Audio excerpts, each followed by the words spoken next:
911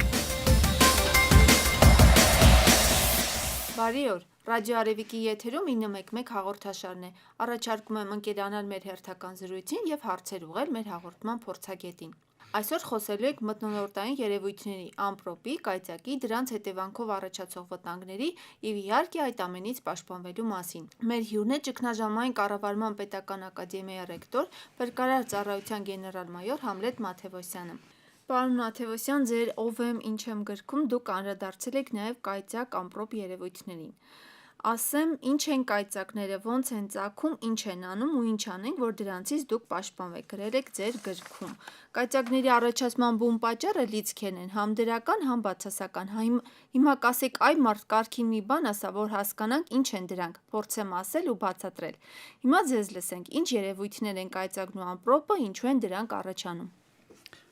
Ընդհանրապես կայծակները առաջանում են ամպրոպի ժամանակ։ Ես միտեղ էլ գրել եմ, որ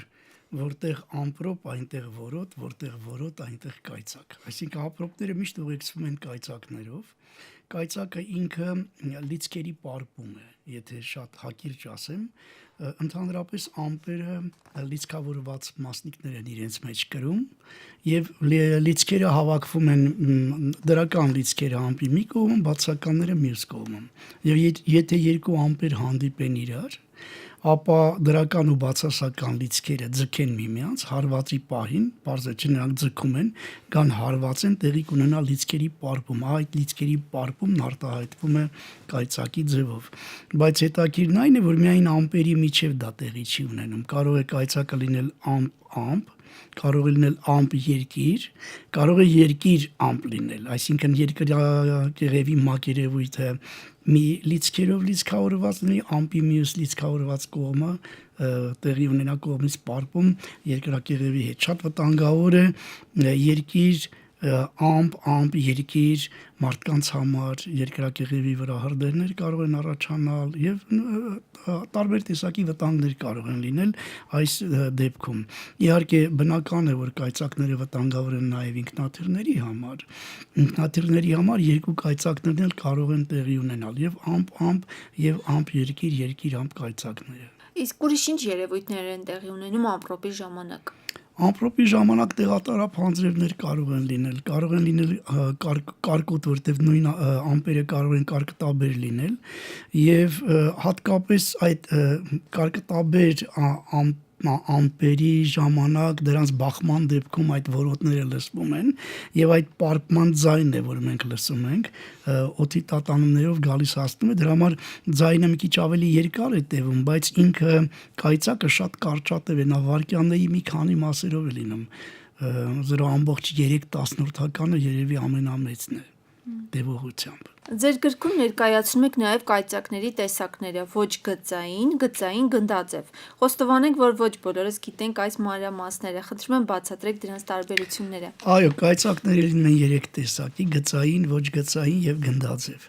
Գծային կայծակները բնականաբար այդպես են կոչվում, որտեղ գծի տեսք ունեն, իսկ ոչ գծայինը բնականաբար գծի տեսք չունի, կոտրտված է ինքը եւ իրարից հեռու են մի քիչ լինում այդ լուսային շերտերը, բայց երկուսն էլ բավականին վտանգավոր են։ Շատ վտանգավոր են գնդային կայծակները, որոնք կարող են գծայինի հետևանքել լինել։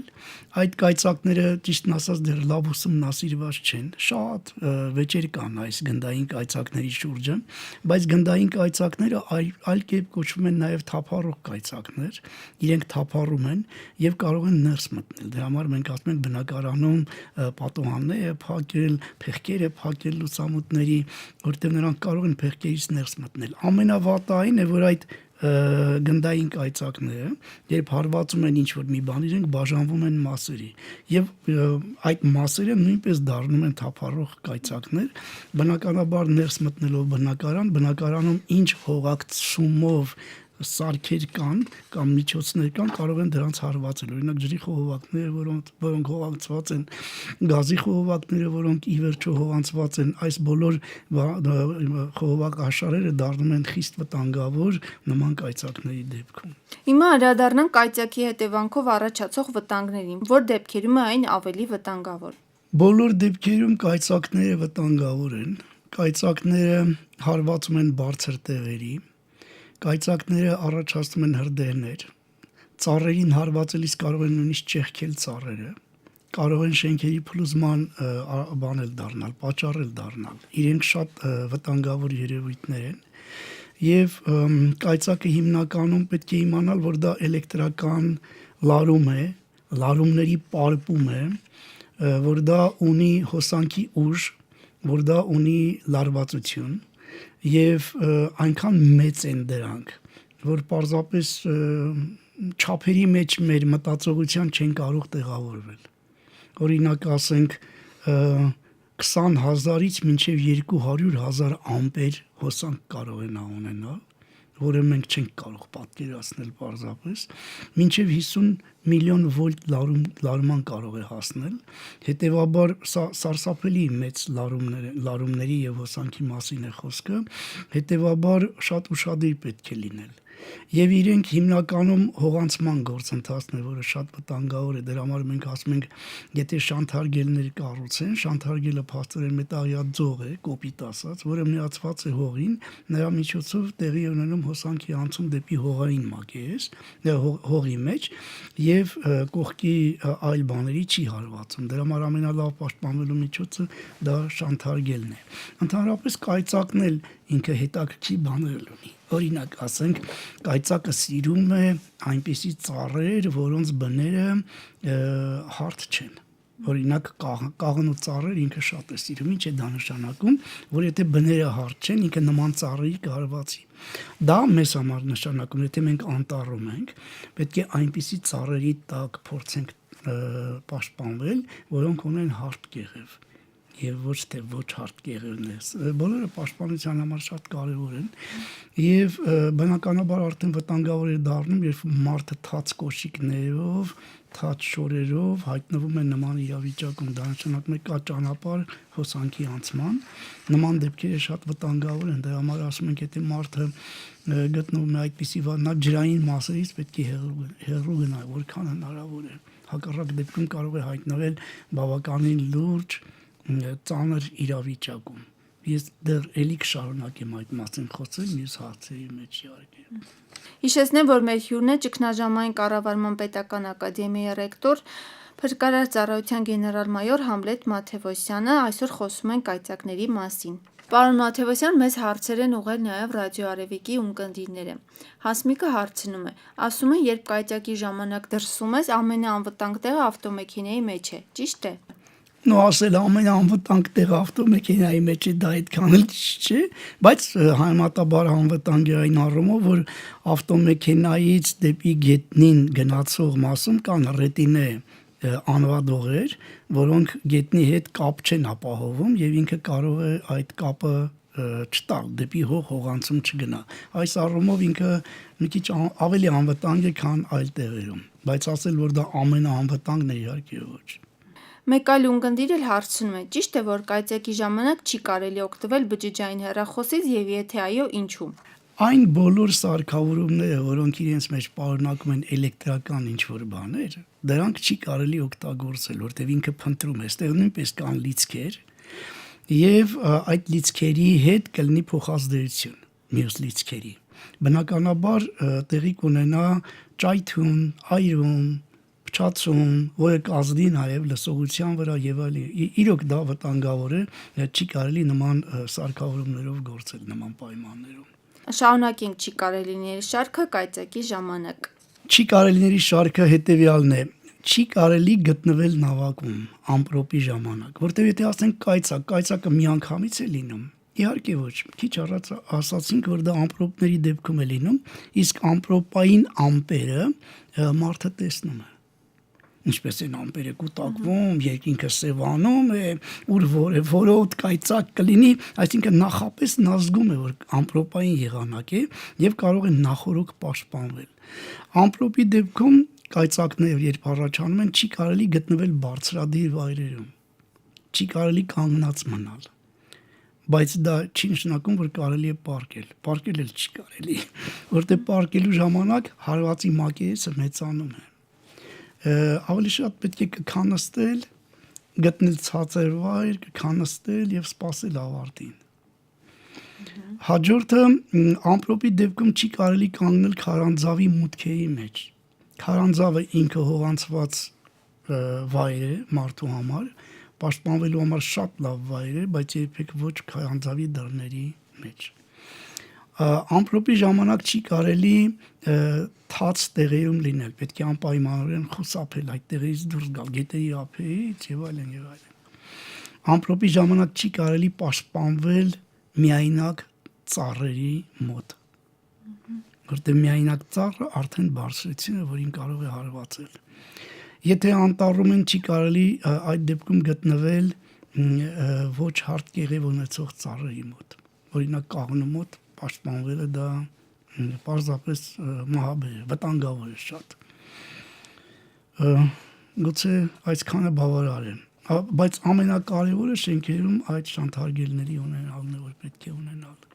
Պարոն Մաթևոսյան, Հայաստանի որ տարածքներում են ավելի շատ կայծակներ լինում։ Հայաստանի տարածքներից ամենաշատ լինում են Արագածոտնում եւ Տավուշում, այս երկու մարզերում շատ են լինում, բայց դա չի նշանակում, որ մյուս մարզերում չկան։ Ընդհանրապես ակտիվանում են նրանք գարնանը ապրիլ-մայիս ամիսներին, հունիս ամսին սկսում է պակասել թիվը, իսկ եթե ապրիլ-մայիս ամիսներին ամսական 6-ից 7 այդպիսի օրեր են լինում միջինացված, ապա իջնելով կամաց հոկտեմբերին հասնում է մինչև 2-3 օրվա։ Բայց պետք է ասեմ, որ օրինակ Գյումրիում, Տաշիրում, Ստեփանավանում կայծակների թիվը հասնում է կայծակային օրերի թիվը, ամպրոպային օրերի թիվը հասնում է մինչև 70-ի, կարող է հասնել 100-108-ի։ Երևան քաղաքում այն կազմում է 35-ից 40 օր տարվա մեջ, իսկ մնացած մարզերում 40-ից 50 օր։ Այսինքն մենք բոլոր մարզերում ունենք, բայց ամենից շատ ունենք մենք Արագածոտնում եւ Տավուշում։ Մենք պետք է հիշենք, որ Արագածոտնում մենք փաստորեն ունենք մեր Արագած լեռը, որի արևմտյան գագաթը հետաքի հատկություններ ունի մագնիսանալու։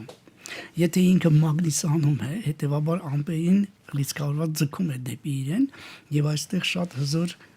ամպրոպներ կարող են լինել եւ բնականաբար նաեւ կայծակներ։ Գիտենք, որ կայծակի ժամանակ նաև դժբախտ դեպքեր են լինում։ Մարդիկ կայծակնահարվում են։ Ինչպիսի պայմաններում դա կարող է տեղի ունենալ եւ ինչպես պետք է օգնել կայծակից տուժած մարդուն, որոնք են այսպես ասած առաջին օգնության կանոնները։ Կայծակներից մարդկային զոհեր լինում են։ Պետք է ասել, որ աշխարհում օրինակ կայծակներից հաշվում են տարեկան 20 զոհ է լինում։ Ամբողջ աշխարհի մասշտաբով միջինը տարեկան 20 զոհ է լինում։ Հայաստանում միջինը 3 զոհ է լինում։ Մենք նույնիսկ այս տարի ունեցանք անասունների զոհ կայծակներից։ Այսինքն ինչպես մարդկանց կարող է հարվածել, այդպես էլ գյուղատնտեսական կենդանիներին կարող է կայծակը հարվածել, եւ պետք է այս առումով միշտ հիշել, որ մարդկային կորուստներ մենք ունենում ենք։ Հետևաբար այն բոլոր պաշտպանվելու ձևերը, որ ասացինք, դրանք շատ լուրջ ձևեր են, որոնք պետք է օգտագործել։ Իսկ ինչպես պետք է օգնել կայծակից տուժած մարդուն, որոնք են այսպես ասած առաջին օգնության կանոնները։ Նախ կայծակը ինչպես է ազդում մարդու վրա, նա կատարում է մկանների կծկում, իսկ ուղեղի վրա ազդելով էլ առաջ է բերում գիտակցության կորուստ։ Պետք է իմանալ, որ այն մեծերը, որ մեզնից մեծերը ասում էին, թե հողի մեջ դնել բան երբեք չի կարելի նման բան անել։ Պետք է պարզապես ցույց տալ առաջին օգնություն, փորձել նրա գիտակցությունը բերել տեղը այն բոլոր կանոններով, ինչ կանոններով, որ ընդհանրապես գիտակցության կորցրած մարդու հետ վերաբերվում են։ Պետք է մերկացնել մարմինը, գլուխը սառը ջրով մաքրել, սառը ջրով թրջված սավանի մեջ պահել եւ զանգահարել շտապ օգնություն։ Պարզապես երբեք չի կարելի այն պապեկան ավանդական մեթոդը կիրառել։ Դե ասում էին, որ նրան պետք է հողի մեջ դնել, հետո հողով փակել, ինքը հետո գլիցքաթափի, սրանք սուտ բաներ են։ Նրա մարմնի վրա առաջանում է երկրորդ կարգի այրվածք, բուժում են այնպես, ինչպես արևածքները սովորական, նույն առաջին օգնությունն է։ Մարմնի վրա կապտագույն գծեր են առաջանում կայծակի հարվածի դեպքում։ Շատերն ասում են կայծակը իրեն է նկարում, բայց իրականում իրեն չի նկարում, պարզապես ենթամաշկային այս փոքրիկ արյունատար անոթների վնասում է տեղի ունենում եւ նա արտահայտվում է այդ ձևով։ Պարոն Մաթևոսյան, շնորհակալ ենք հետաքրքիր զրույցի համար։ Բոլորին պարզ եւ արևոտ եղանակ ենք մաղթում։ Ռադիո Արևիկի եթերում 911 հաղորդաշարն էր, հուսով եմ զրույցը հետաքրքիր է ձեզ։ Միացեք 911-ին նաև հաջորդ չորեքշաբթի ժամը 14-ին։ Հաղորդումը վարեց Տաթևիկ Շատյանը։ 911